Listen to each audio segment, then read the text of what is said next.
This is TJ Jones, the host of the State of the Saints podcast, and the State of the Saints podcast is brought to you by Manscaped.com. Over 2 million men worldwide choose Manscaped for all their below-the-waist needs. For those that loved the Lawnmower 3.0, well, I got news for you.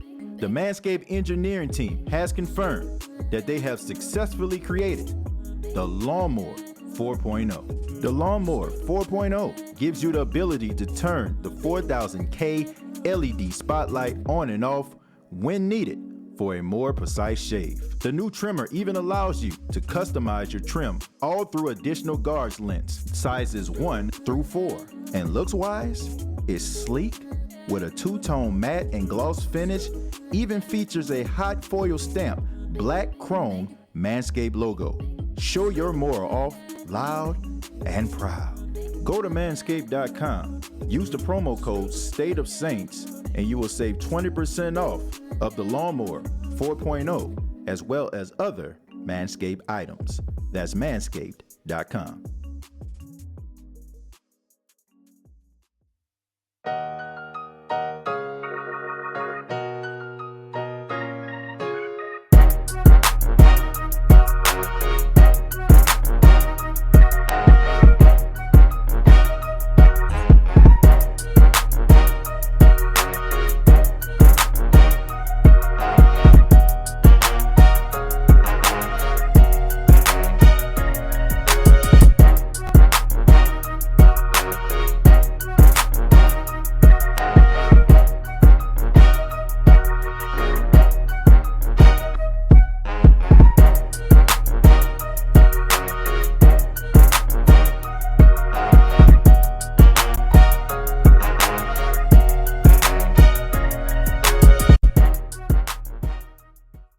Hey, what's going on, Who Dat Nation? It is yours truly, TJ Jones, the host of the State of the Saints podcast. And I have a special guest with me here on the State of the Saints podcast. I have NFL writer and also from the NFL Network. And some of you know him from his podcast alongside Steve Weiss entitled Huddle and Flow. Ladies and gentlemen, Mr. Jim Trotter. Jim, how you doing? I'm good, man. Appreciate you having me. Yeah, thank you so much for your time. I know we just talked off air. You're just right off the air from the NFL Network. So thank you so much for taking a few moments just to talk to us a little bit about Saints football. But first off, the Huddle and Flow podcast, I mean, it's really taken off, Jim. And I mean, you have so many great guests. I mean, you guys touch on a lot of subjects that, in my opinion, a lot of people in media don't really like to touch on. My first question for you is, like, how did it all get started? What was the thought behind the Huddle and Flow podcast? You know, it's really just what you said, to be able to touch on issues that other people aren't touching on that are important to our community. You know, Steve and I both graduated from Howard University, as did our producer, Thomas Warren.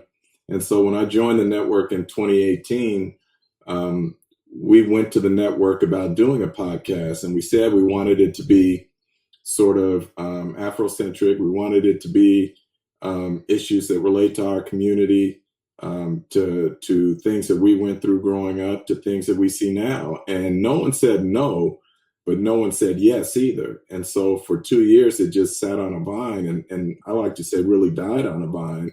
Right. And then we had the summer of George Floyd, where, you know, all of a sudden, all of these different organizations and companies are trying to be more empathetic and at least open-minded to people of color. And so they came to us and said, hey, remember that podcast you guys talked about? Are you still interested? And we said yes. And we said, as long as we control who is on, that there's no filter in terms of what we talk about and all those things. And we've tried to be true to that as best we can. Yeah, and we appreciate it. I mean, you all have some really great guests on the show. Two guests in particular close to the New Orleans Saints organization would be that head coach Sean Payton and also Jameis Winston. But we thank you for your work, you and Steve. You just mentioned you two were Howard University graduates, HBCU. I'm a proud graduate of HBCU as well, Jackson State University. And that's another question I wanted to ask you, HBCU athletes. We had a draft a couple of weeks ago, and there were no HBCU athletes drafted in the 2021 draft. I want to get your thoughts on that. Head coach of Jackson State University, Deion Sanders. I mean, I know he was talking about like he doesn't want this type of thing to ever happen again, not on his watch, and really took it upon himself to really be the catalyst to try to change HBCU football and what people think about it. So what are your thoughts on HBCU players not being drafted, and what are some things we have to do to make sure that this does not happen again? Well, I think first and foremost, you have to look at the last few drafts, and there's been a downward trend in terms of the numbers of HBCU players being drafted. And I'm doing this off the top of my head, so my numbers might not be exactly right. But I believe over the last 3 drafts, you could count the number of HBCU players drafted on one hand. Right. And it includes this year where there were none. Also complicating matters this year, as you know, was COVID. And you had some programs that didn't play, and you had some that only played, a small number of games. And that's not to take these teams off the hook, but it is a factor where first of all, you're not allocating the large percentage of your resources to these schools anyway. And now you have less data and information and tape to go on. So look, the reality is, I think as Deion said it best, he said, I coached against these men this year. I know there are men here who can play in the NFL. And I believe him.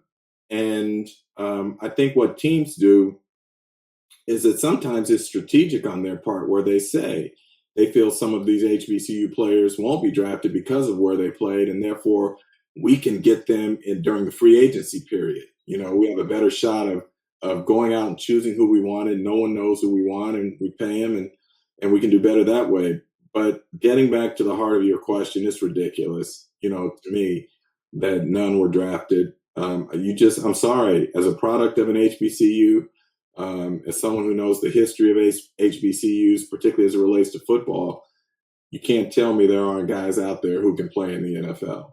Yeah, I definitely agree. I look at the NFL landscape, and I've seen players, especially like, during this podcast, focusing on the Saints. I've seen New Orleans Saints get guys that were, late in rounds that come from schools that you probably wouldn't hear every single day. So with that, I feel like they did do their due diligence. And my question is, if you're doing your due diligence, why can't you do your due diligence at a Jackson State or Howard University or, Alabama A&M? There's some really great talented players out there. And I just feel like it's a shame that, they don't get the opportunities. And I think if they were to get those opportunities, the world would actually see how great and how talented those guys really are. This is such a multi-layer subject, and I think number one, so many things come into play. And you also have, potentially implicit bias where, you may have some scouts who just in their own thinking think that HBCU football is inferior to the PWIs. So you might be dealing with that right up front. The other thing is, scouts and teams have to make a judgment on not how good you were in college, but whether or not that skill set translates to the NFL in terms of what they do. And again, this goes back to bias potentially, where if number one, you think that the level of competition is inferior, and now you're being asked to stand on a table for a player who's coming from a conference that you believe is inferior, and I'm not saying that it is, but you believe that, then obviously you're not going to fight as hard for those players. And I think that some of that goes on. It's human nature. I don't think anyone will say it publicly, but I think that there is some truth to that. But again, you can't tell me that there are not players at these HBCU schools right now who can make an NFL roster and in some cases have an impact. I just refuse to accept it. And I do as well. I understand that it's a tough business. The NFL is a tough business. People want to make sure that they make that splash, and they want to stay in their positions as long as they possibly can. And some of them feel like the best way to do that is that they don't toe the line, so to speak. But I feel like, stepping outside of your comfort zone from time to time might benefit you. And like I said, I just think that those players are extremely talented. Look, you can't tell me Tariq Cohen is the only HBCU player that you can find in the draft a couple of years ago. You can't tell me that Darius Leonard, who's an all-pro, is the only person that you can find. Or Teron Armstead, who's also an All-Pro.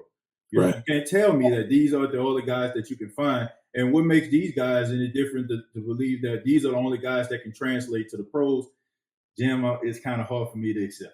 No, it should be hard for you to accept, and you shouldn't accept it. Yeah. And we shouldn't accept it. Yeah. I do think having Deion at Jackson State, having Eddie George now at Tennessee State, and I think you're going to see some other players go back to the HBCU ranks to be head coaches, is only going to bring visibility and more scouts to those schools, those programs, those games. And I think that is going to help turn this around to somewhat. I mean, is there going to be all of a sudden a great flow of players from HBCUs to the NFL? No, we know that's not going to work that way. Yeah. But just the fact that Deion and others are bringing visibility to these schools and these programs. And again, as I say, I talked to one former NFL All-Pro who was approached about coaching an HBCU and said he couldn't do it this year, but maybe next year. I think you're going to see more of them. And as that happens, again, I think you'll see more players from HBCUs in the NFL, or at least getting opportunities. Because I think that's the thing here. Mm-hmm. People always forget when we talk about these sorts of things. No one is asking for a handout here. Right. All these players are asking for is an opportunity to prove themselves, just like anyone else. And it's the same whether it relates to head coaches in the NFL or general managers in the NFL, whatever. No one is asking you to give them anything. All they're asking for is an opportunity to prove themselves. And I think if they get the opportunity to prove themselves, they will. Yeah. And I believe so. And hopefully, like I said, change does take place. And especially, I'm a little biased with this at Jackson State, with Deion Sanders, but also like his success at Jackson State can kind of, trickle off into other universities, and these guys actually get these opportunities because I just think that it's time. I just want everybody to get a fair shake, and to me they have not. But let me go ahead and move on. Let's talk. But I'll say this too. But I'll say this too. One of the things that's important, as you were just talking about with Huddle and Flow, is that you're keeping a spotlight on it and you're talking about it. Because the easy thing to do is just be frustrated or angry and then just move on, ignore it. But as long as you talk about it, and for me, I say it's important to talk about it, trying to take some of the emotion out of it. Because when you get emotional, people a lot of times, unless they agree with what you say, will just tune you out. Yeah. So you can try and be reasoned in the discussion and bring up points that aren't necessarily just emotional. I think you have a better chance. And so for you to keep bringing it up or to focus on it and want to have a discussion about it, it's only going to help. Yeah. I mean, I think that's what it's all about. I think it's about communicating. And I hope, that people can, set aside their, some of their feelings. Like some of the feelings that we have, we're so emotional about them. We don't try to see other people's point of view. Right. I feel like if we sit down and we just completely unmask ourselves and listen to one another, I think we can find a common ground. In this particular situation, like you said, Jim, it's not like they're asking for a handout. It's not like they're asking you to give them something. They want the opportunity to show you that they have just as much value as these guys at these power conferences. And if you give them the opportunity, you're not going to regret it. And I believe that you won't regret it if you give them the opportunity. Absolutely. Yeah, but we'll move back. Let's talk a little bit about the NFL now. You had two members of the Saints. Coach Sean Payton was on the Huddle and Flow podcast, also Jameis Winston. I want to start with Sean Payton. This is the first year in 15 years he won't be without his all-time leader in passing and all type of other statistics when it comes to the quarterback position. Drew Brees, I know you've been out there in San Diego. I know you've seen your fair share of Drew Brees throughout his career.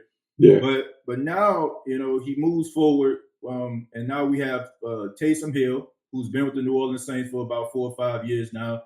And we have Jameis Winston, who's going into his second year as a New Orleans Saints quarterback. Just judging on the conversation that you had with Sean Payton, what do you see him leaning towards mostly? Do you see him mostly focusing in on maybe Jameis Winston being a starter or possibly Taysom Hill? I think it's going to be an open competition. I think Sean is being honest about that. He's going to give them both an opportunity to compete and see what happens. The thing I love about Sean and his coaching staff is that I go back to 2 years ago when Drew was out and Teddy Bridgewater had to start, and they were playing Seattle, and it was in the Superdome.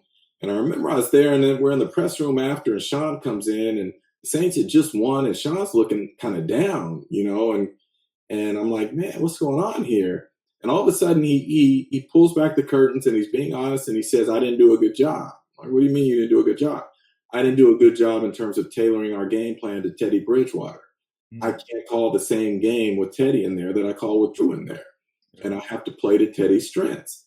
And so he did that. And Teddy went 5-0 that year, as you know.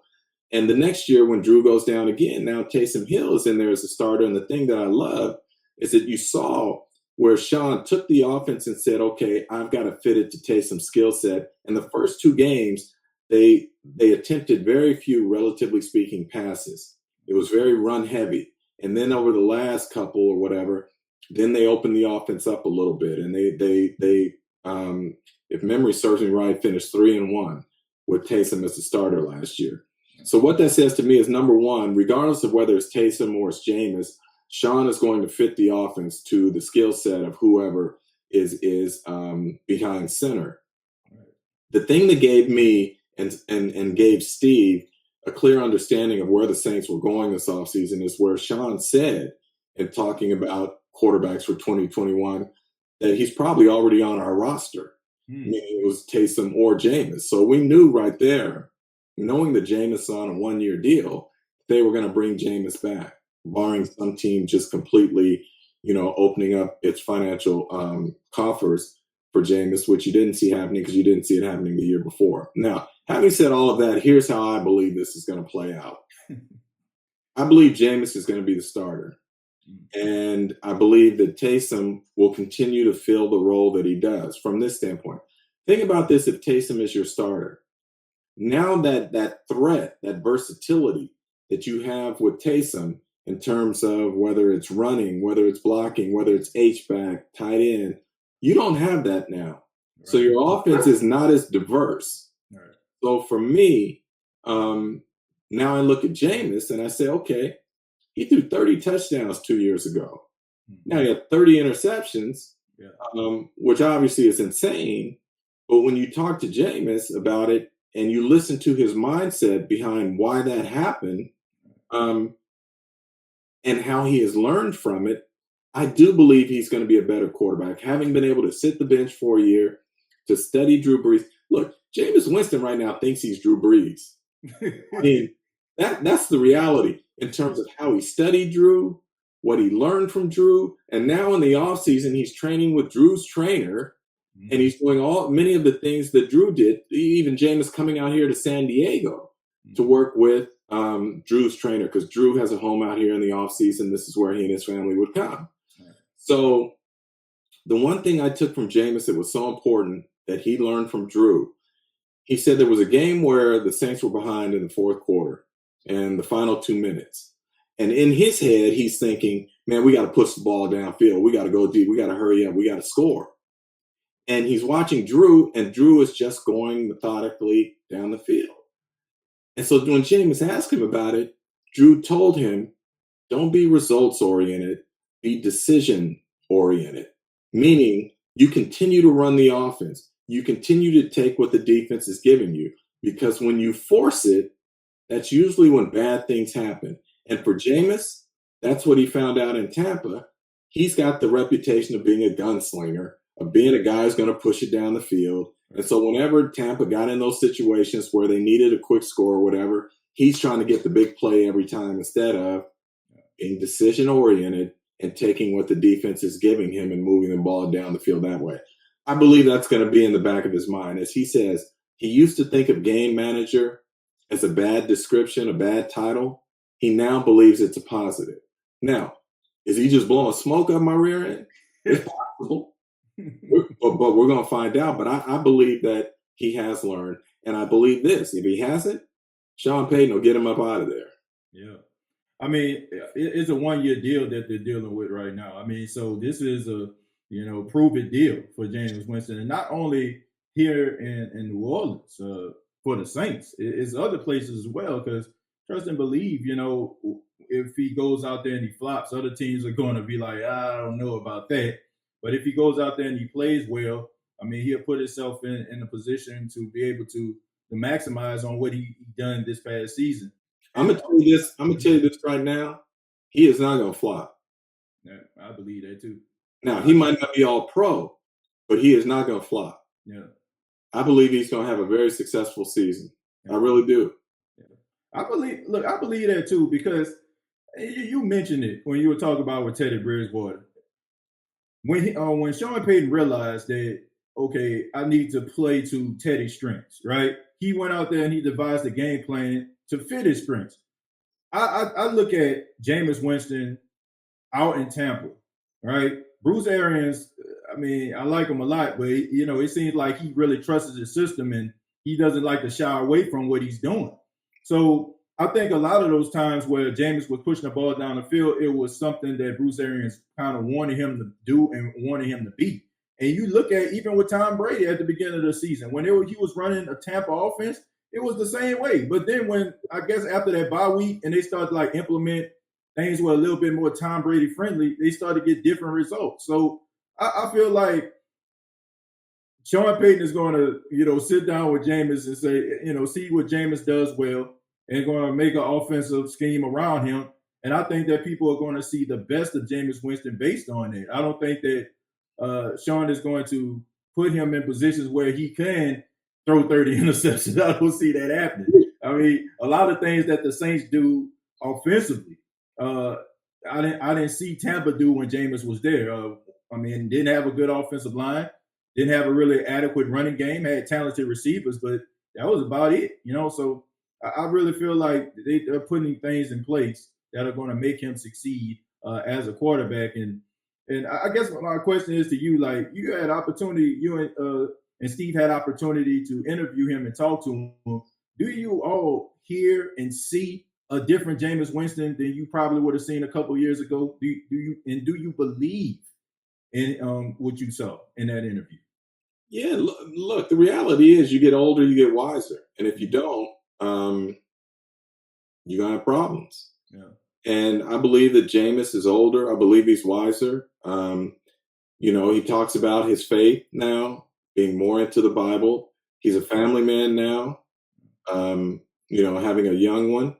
All of those things come into play. People mature at different rates. And I do believe that Jameis has grown up.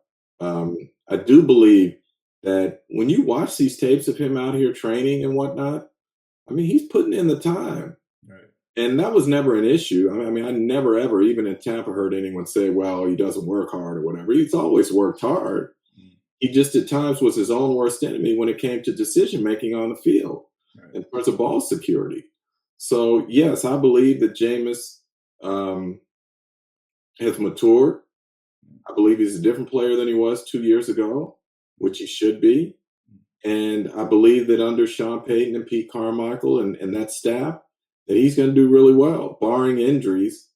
As long as he has his complement of players, I believe he's going to do really well. I really do. And for all these people who want to talk or believe that maybe this is the demise of the Saints with Drew gone, look, the reality is that offense was not as diverse as it could be with Drew, because Drew had physical limitations a year ago that came out after the season, where he talked about the injuries that he was playing with and how he's unable to push the ball down the field. With Jameis, you're going to be able to do it all. You can push it down the field. You can do the intermediate stuff. You can do the short stuff. And you've got one of the best running backs in the game behind you. So I believe, and I could be wrong, but I believe that Jameis Winston is going to have a very good year. Do you think he can lead the Saints to the playoffs? Yes. Okay. Final question for you. Like I said, you're out there in San Diego. You had opportunity to watch Drew Brees throughout his career. What did Drew Brees mean to you? As a writer and also just as a viewer of the NFL. What did he bring to the NFL, and what should fans remember about Drew Brees? I'll say this to you. And I've said this before, and I mean this. Drew Brees may be the most singularly focused player that I personally have covered. So what do I mean by that? This was someone who was going to get every bit of potential out of his body and his game that he could get, regardless of what it took to get it. He was firmly committed to doing that. So I remember after Drew comes in 2001, he sits the bench behind Doug Flutie. He gets a cameo for like a half against the Kansas City Chiefs and just lights it up. Looks amazing. The next year, they name him the starter. He plays pretty well. The next year, he doesn't play well at all. He gets benched several times by Marty Schottenheimer and that staff. And during that process, I got to see the competitive nature of Drew too. I don't know that I've told this story before, but he gets benched in Pittsburgh. And we go back to the locker room. And of course, that's the story. So I go over to his dressing stall, and you can tell he's intense. He's trying not to look at me, and he's trying to put his stuff in his bag and this. And he's like, let me shower first. I'm like, all right. So anyway, I go talk to Marty Schottenheimer. And I don't remember if it was right there or the next day or whatever, where Marty tells me that Drew kind of jammed him up after and was like, why did you take me out, et cetera, whatever. And coming at him in a way where Marty says he had to tell him at one point, young man, you realize who you're talking to. And Drew dialed it back a little bit. So we get to another game, and they're playing the Bears. And Drew doesn't play particularly well. And late in that game, Marty switches to Doug Flutie. So we go in the locker room, and we're waiting around until the end, all the players. Nobody really wants to touch the subject of who should be starting a quarterback. So go to Marcellus Wiley, who's like the last guy in the locker room. And Marcellus is like, okay, I know why you're here. And he's like, basically, bump it. I'm going to give you what you want. Doug Flutie should be starting. And he goes on and talks about why. So the next day, we have open locker room. And I don't remember if we saw Drew in the locker room during that period. But anyway, when the period is over and we're leaving and we're all walking back to the media center, I turn and I look in the weight room, the door's open. And I see Drew with Marcellus like jammed up. Where Drew's right in his face. And so I call Marcellus and I'm like, what was that all about? And Marcellus said, man, he wanted to know who felt the same way I did. He wanted to know who felt that Doug should be starting and this is his team. And I'm like, wow, because we're talking about Marcellus 6'5", 260 something, whatever. And you got Drew, who maybe 6 foot, 170 pounds, dripping wet or something. I don't know. But you saw that competitive, that competitor in him. And so that offseason, they make the draft day trade to get Phillip Rivers. And I'm like, oh man, what's this mean for Drew? Well, I gotta go find out. Right. So that Monday morning, I go down to the facility, which is closed. I wait out in the parking lot, and Drew comes in, and I see him through the fence, and he says, just meet me inside. And I go inside, and I'm like, okay, this is going to be awkward. And I said, hey, I got to ask you. And Drew said, I'll never forget, he said to me, this is my team. We're going to the playoffs, and I'm going to the Pro Bowl. Now, mind you, they hadn't been to the playoffs, I think, in 8 years. Hadn't had a winning record in 8 years. He said, this is my team. We're going to the playoffs. I'm going to the Pro Bowl. Fast forward to the announcement of the Pro Bowl teams. Drew Brees is on that squad. And the Chargers are going to the playoffs. So I see him in the locker room the day the Pro Bowl team is announced. I stopped him. I said, hey, you remember that conversation we had after the draft? And he said, yeah. And I said, the one where you told me is your team. You guys are going to the playoffs and you're going to the Pro Bowl? And he said, yeah. I said, I thought you were delusional, right? And he kind of gave me that sly smile, and he goes, I know. And then he just went on about his way. That's true, man. He is the most competitive dude I think that I probably have ever covered, one of them. But the fact that he would like hire a mental coach, the fact that he would hire a personal trainer, the fact that he would do things that others didn't do simply to try and push the limits in terms of he would go out in like 7-on-7 and close his eyes, throw passes with his eyes shut. Wow. Because he simply wanted to feel where the ball should go. That if he saw what he saw, he knows where the hole is going to be in the defense. Now, can he drop back with his eyes shut and release the ball, trusting that what he has seen is actually going to come to fruition? And it blew teammates' minds because at first they didn't see it, and then there were a couple of times they're like, did he do what we think he did? And then we ask after practice and it's like, yeah, he did. He was going to push the boundary. And that's why I have so much respect for him as a player that he simply was never going to accept failure. He just wasn't. That's how he was wired. And, I wish he would have gotten one more Super Bowl. Yeah. It's unfortunate they got hit with the Minneapolis Miracle and the botch call by the official in the Rams game. But don't remind me. I know, but he's truly one of the special ones. Yeah, he definitely is, and I mean, I appreciate the story that you told. I mean, but he means so much to the city of New Orleans. I'm out in Myrtle Beach right now, but I was born and raised in New Orleans, and I grew up during a time when the Saints were horrible. You can go to the gas station and get Saints tickets. You can get 8 on 10 and get yourself 2 tickets to the game. Yeah, and he actually changed the narrative about what people think about Saints football. And you have a lot of young kids that probably was growing up like 8, 9, and 10, probably don't even remember how bad the Saints were because of this guy. And he means a lot to the city of New Orleans, Saints fans all over. And Jim, I appreciate you telling that story and telling us about the competitor that he is. I'm going to say this to you too. I know Drew's a man of faith too. And I do believe that there was something in terms of destiny because he really wanted to go to Miami. Yeah. When he was a free agent, remember, he had torn his labrum in his shoulder last game in San Diego, wasn't fully healthy when free agency rolled around. Right. The Dolphins were too scared medically to sign him. And that's where he wanted to go. Yeah. And I do believe that there was some power that said, no, you belong in New Orleans. Yeah.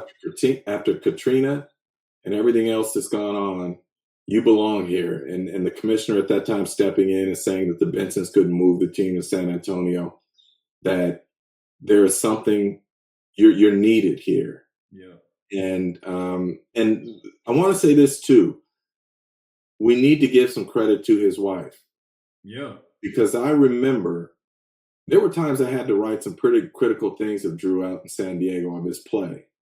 And that just comes with the business. When you're not playing well, you're being benched, all of that. Right. And so you never know how a guy is going to react. Yeah. And so a lot of times when you write those critical stories, they're going to blow you off. They got nothing to say. I never forget one time his wife said during one of these periods and said to him, no, you're going to talk to him. And, and we had the conversation. And that wasn't the first time she had done something like that. She had done it, I think, with someone else as well. But for him to be as great as he is and to make the sacrifices that he made, somebody had to be taking care of the home. Yeah. And be willing to, accept that there were going to be sacrifices. And that's why I say that Brittany Brees deserves her flowers as well as Drew at this moment. Yeah, definitely. When we think about some of these great players, I don't think a lot of people think of the people behind the scenes that's helping those individuals be great.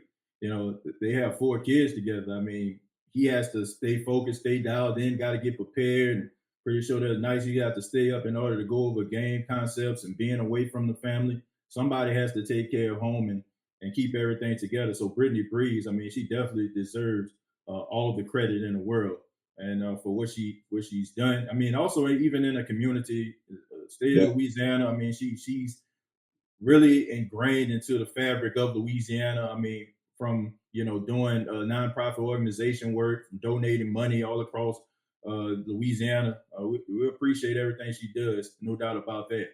Absolutely. Yeah, but Jim, thank you so much for your time. Thank you for being a part of the State of the Saints podcast, and we look forward to seeing you on the NFL Network and also hearing the Huddle and Flow podcast. And just let everybody know how they can find the Huddle and Flow podcast as well as get in touch with you.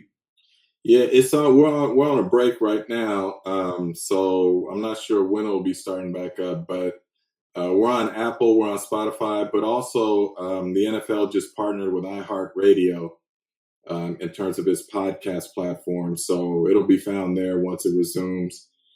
And then I'm just on social media, Jim Trotter _NFL, and really that's it, man. I'm not a big social media creature, all of that. I just try and do what I do and keep it moving. Yeah. I appreciate it once again being here on the State of the Saints podcast. Thank you for your time, and we look forward to hearing and seeing you, sir. All right. I appreciate you having me, man. All right. You take care.